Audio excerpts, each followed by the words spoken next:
இன்றைக்கி பிரேக்ஃபாஸ்ட்டுக்கு Spanish omelette தாங்க செய்கிறேன். ஃபர்ஸ்ட் டைம் நான் இதை ட்ரை பண்ணுறேன். வெங்காயத்தை மெலிசாக நறுக்கிட்டு உருளைக்கிழங்கையும் தோல் சீவிட்டு இந்த மாதிரி நறுக்கிட்டு கொஞ்சமாக ஆலிவ் ஆயில் ஊற்றி ரெண்டுத்தையும் நல்லா வதக்கிட்டு கொஞ்சம் சால்ட் போடலாம்.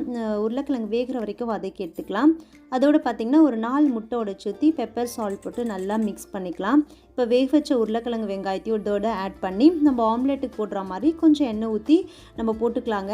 நான் பண்ண தப்பு வந்து அந்த பேனை நல்லா க்ளீன் பண்ணாமல் திருப்பியும் அதில் எண்ணெய் ஊற்றி பண்ணலை, அதுதான். அப்புறம் கொஞ்சம் தக்காளி கேப்சிகம் போட்டு அப்புறம் கொஞ்ச நேரம் கழித்து ஃப்ளிப் பண்ணுங்க. அந்த பேனில் ஃபுல்லாக ஒட்டிட்டு இருந்துச்சு பாருங்கள். நான் க்ளீன் பண்ணிட்டு போட்டிருந்தா நல்லா வந்திருக்கும்.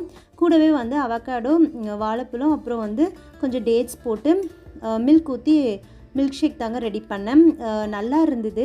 திருப்பியும் நான் பசங்களை ஸ்கூலில் விட்டுட்டு வந்து நான் ஒரு வாட்டி ட்ரை பண்ணேன் தோசை தவாவில்.